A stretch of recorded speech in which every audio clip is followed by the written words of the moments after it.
back, everyone. I'd like to introduce our next speaker. Her name is Sharon Eagen. Sharon has had a multitude of experiences that makes her a fantastic expert for our series, including being a certified educational therapist, a cognitive coach, and also a trainer for the Forenstein method. So Sharon, welcome. Thank you, Dori. Yes. It's good to be here. And I would love for you to tell our audience just a little bit about your background and how you got where you're at. Sure. It's a bit of a journey. That's kind of how life is. So I started out years ago actually homeschooling my children. And then through that, realized that I really loved the process of learning and learning about how we learn. Eventually ended up, my children were in school. They've been in both private and public school.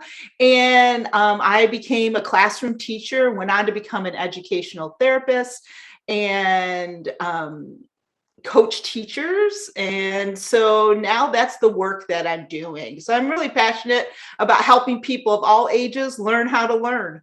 And now I have 5 kids who are grown and gone. And now I'm working on a new generation of kids.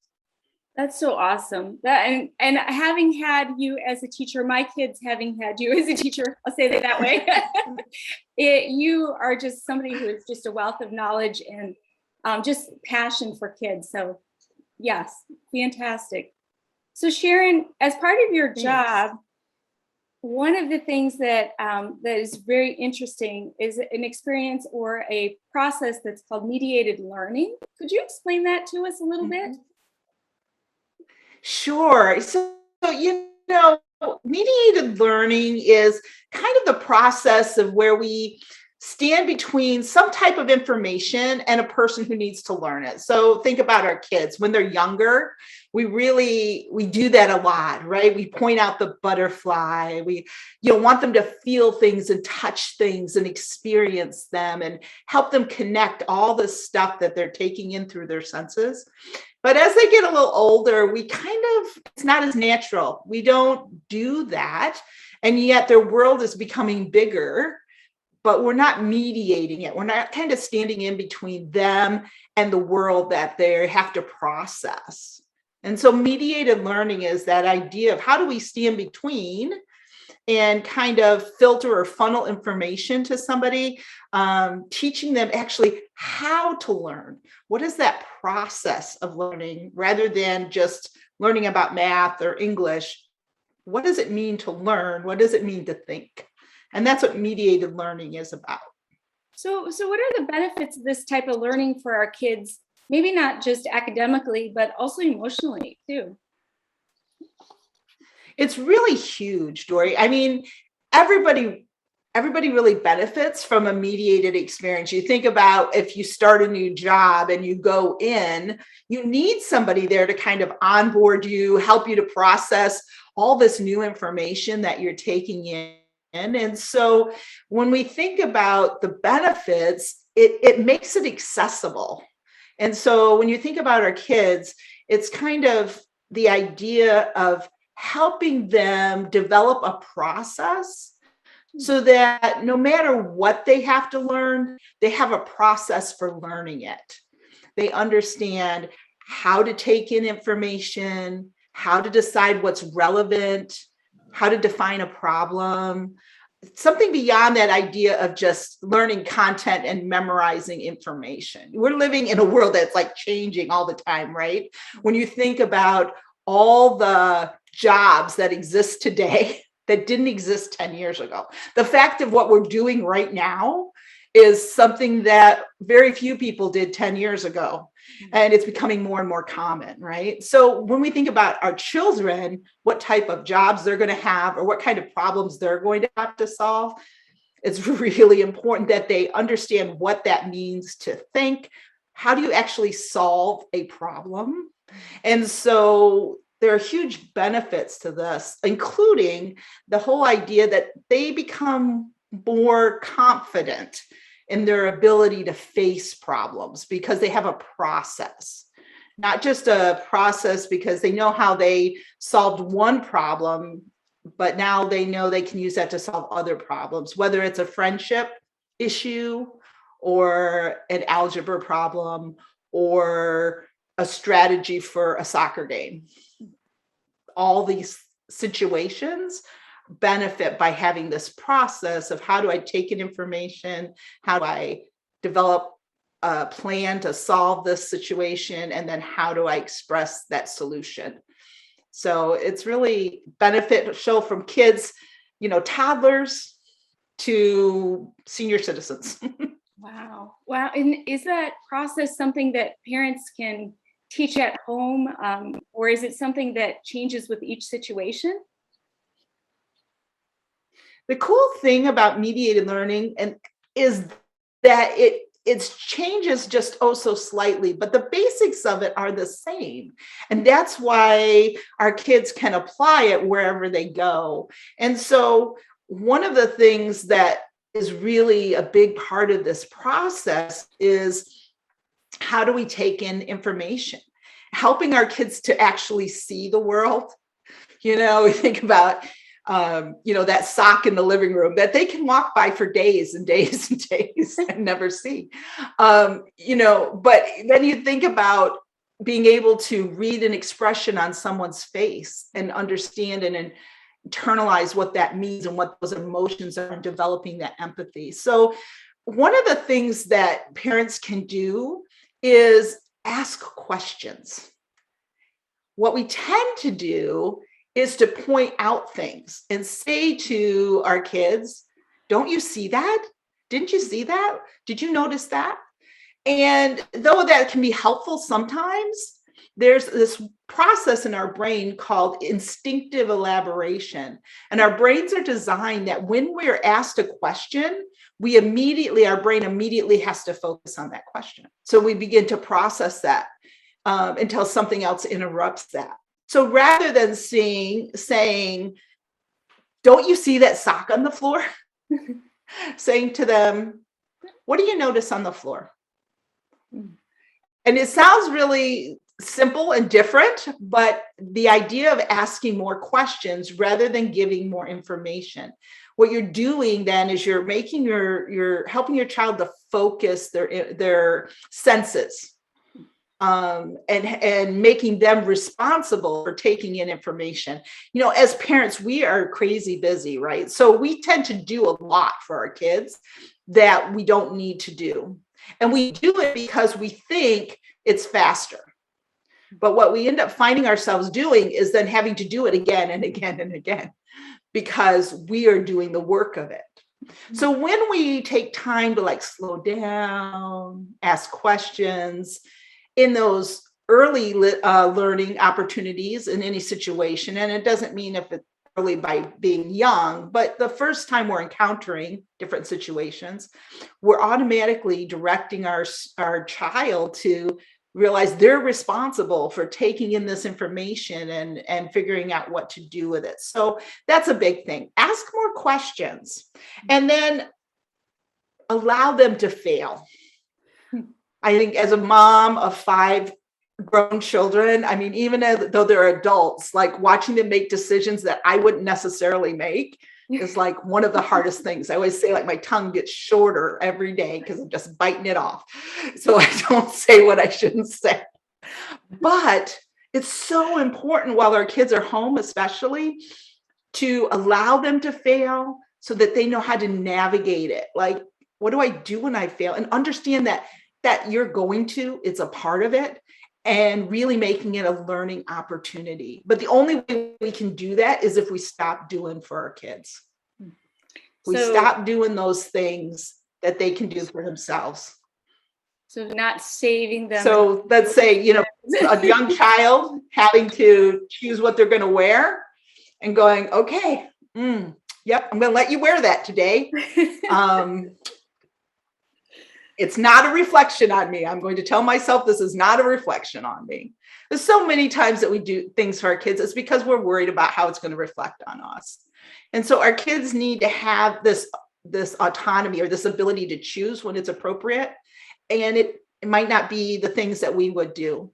But when we do that, we create this sense of competence that makes them willing to take other risks in life. Mm-hmm. And so you want them to feel confident that, I can make a decision, and if it fails, that's okay, because I have this thinking process, this learning process that I can apply and begin to understand how that works, and I can learn from things, and I'm not expected to get it right the first time. And so those were the big three things. I think ask questions, allow your kids to fail, provide opportunities for them to make choices. So those three things really go together in mediated learning. And I'm envisioning trying to use this with a younger child. Let's say we're at the grocery store and my child starts to just break down because probably they're tired or they're not getting what they want. How would I use that mediated learning in that situation? That's a great question. And I especially because of the emotional piece of it, because one thing we know about the brain is that all information that comes in goes through our emotional centers first. And so we decide right away, are we safe or not?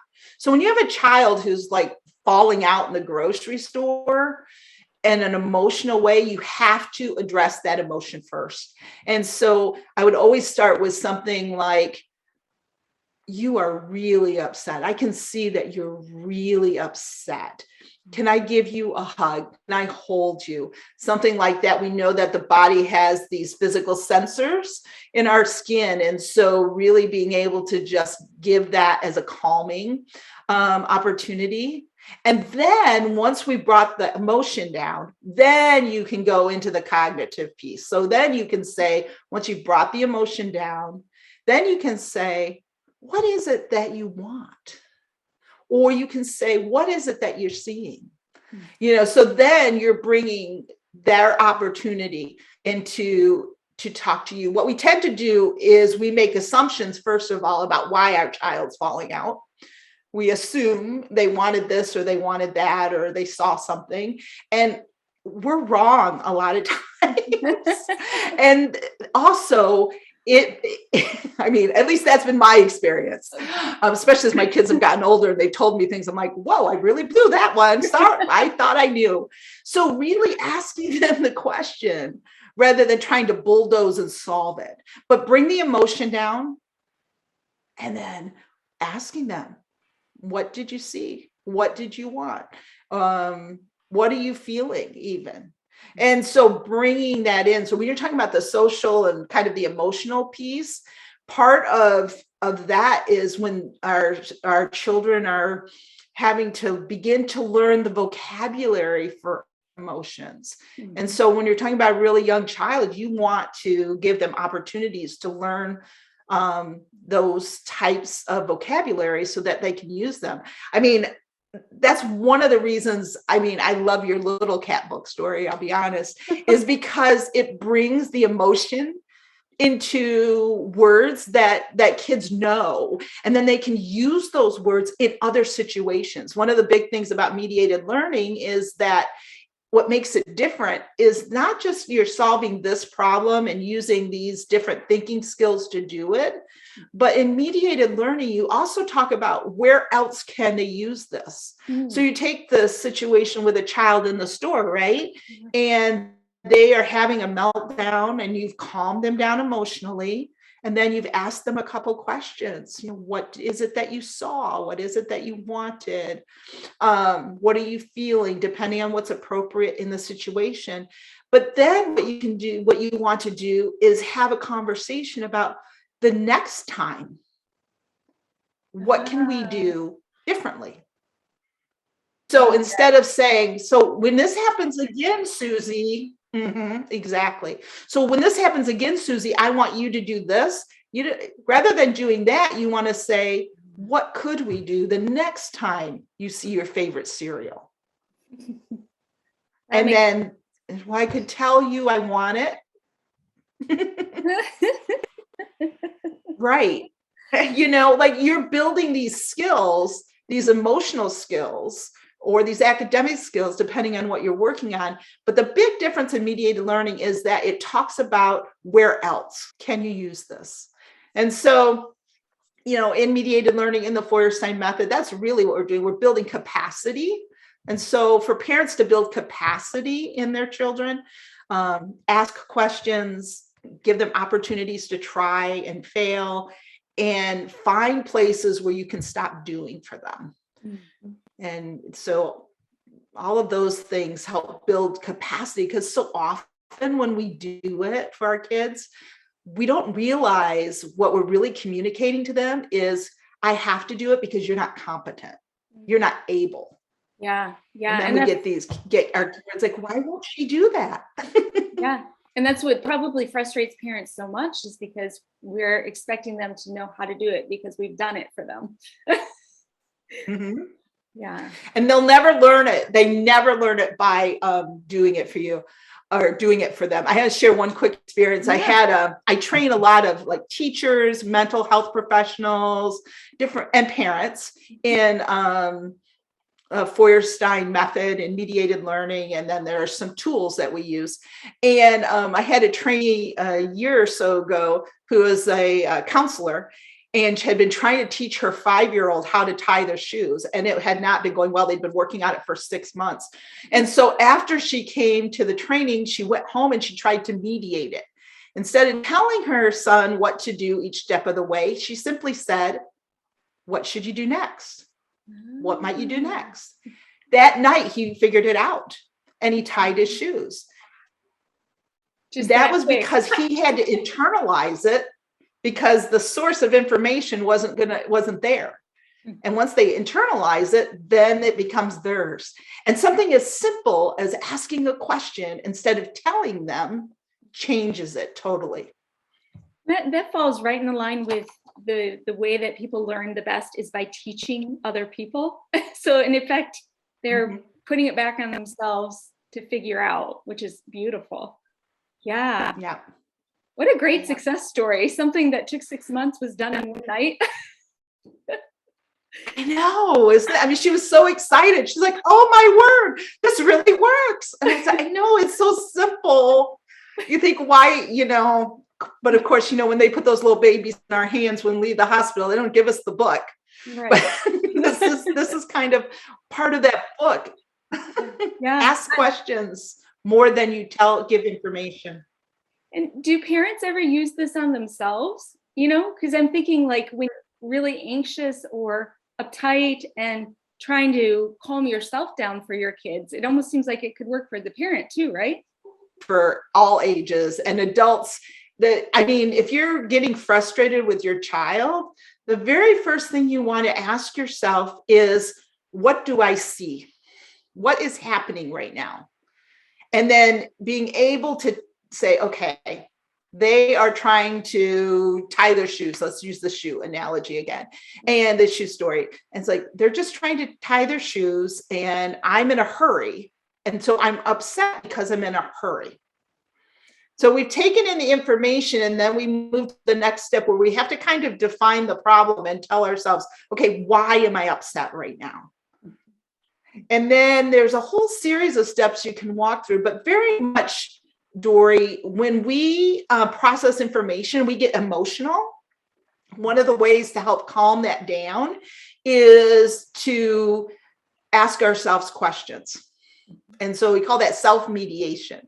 So in mediated learning, that's the whole goal, is to create people who are more adaptable and more able to change because they can mediate themselves.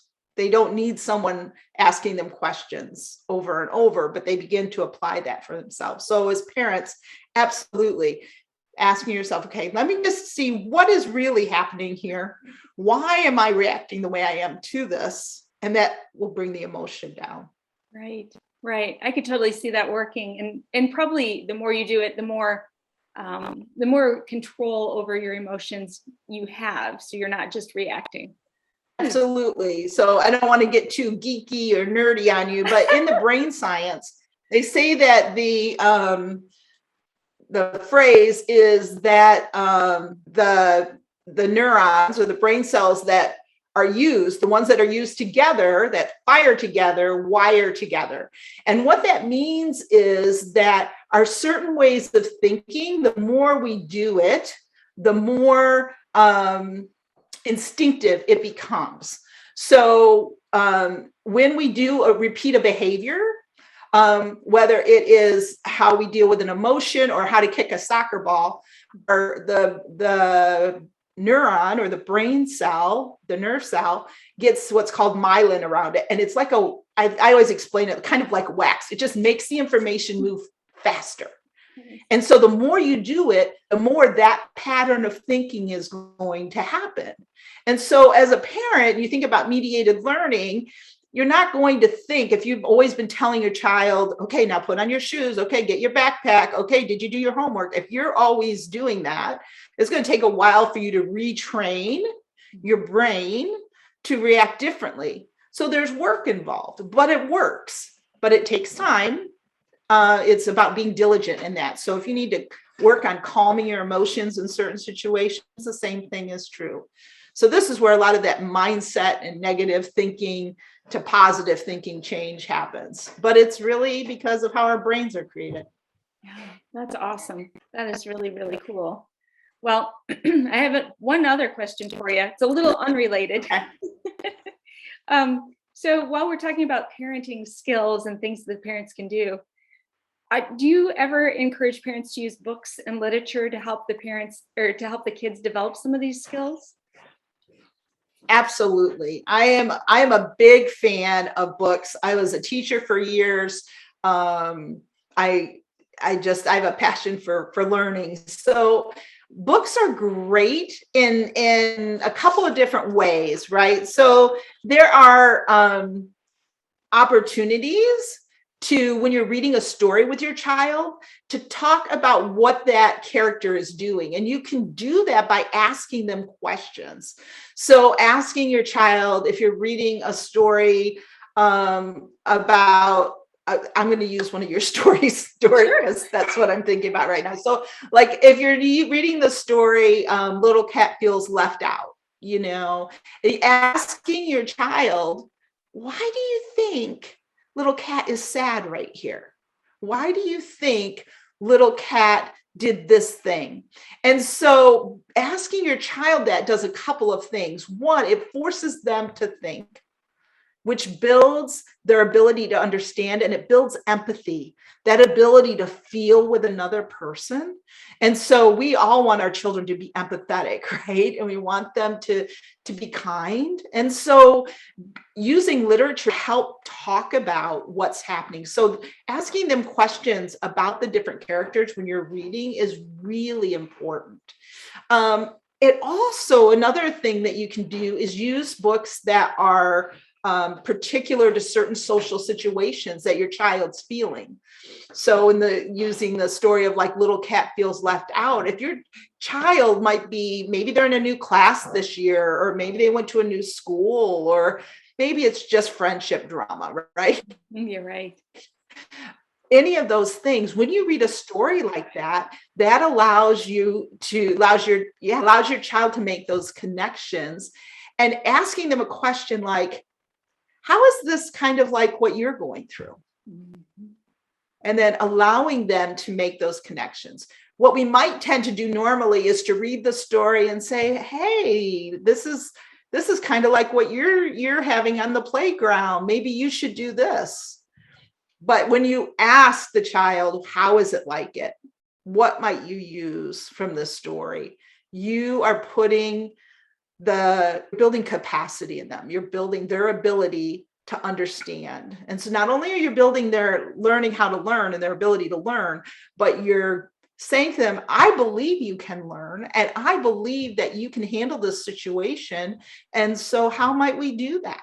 And that just says to them, wow, I must be able to do this. And I have this loving person next to me to walk me through it. I think about when my kids were little, and I think I always wanted to tell them what to expect out of the book, but then as they got older, we developed a little bit more kind of conversations about what the characters were feeling.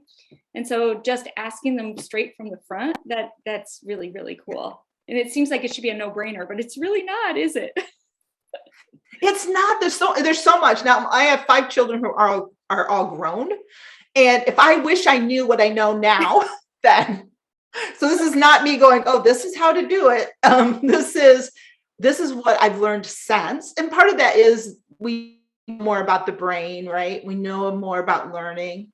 But by having these conversations, what you're also saying to your child is when we read, we ask ourselves questions. And as a former teacher, getting kids to understand that they ask themselves questions when they read is huge. Because for many of them, if they're being read to at all, it's, I got to get the story done because I'm exhausted and you got to go to sleep. Mm-hmm. And so we don't have, it's not really a conversation.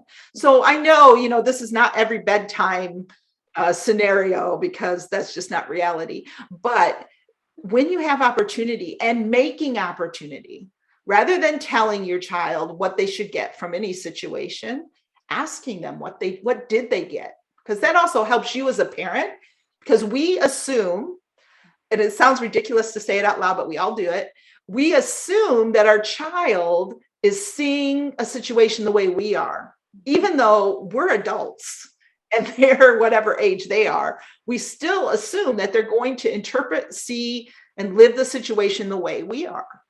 And so what we're helping them do is consider there's another way to think about it. It helps us as a parent know, whoa, how are they interpreting this? And not assuming anything. Yeah. Yeah. And that clears up a lot of the frustration again, because you both are speaking the same situation. You understand each other. Ta-da! Exactly. Well, Sharon, is this the kind of thing that you can help parents, you can help coach them through? Absolutely. I do that in a couple of ways. Sometimes I work just with a parent one-on-one. And then I also have trainings that I conduct in the Feuerstein method and mediated learning. And like I said, I work with teachers and mental health professionals, but I also train teachers. So when I have a training, it's usually a combination of people who are involved for a variety of reasons. So absolutely, there's huge benefit in learning how to navigate mediated learning.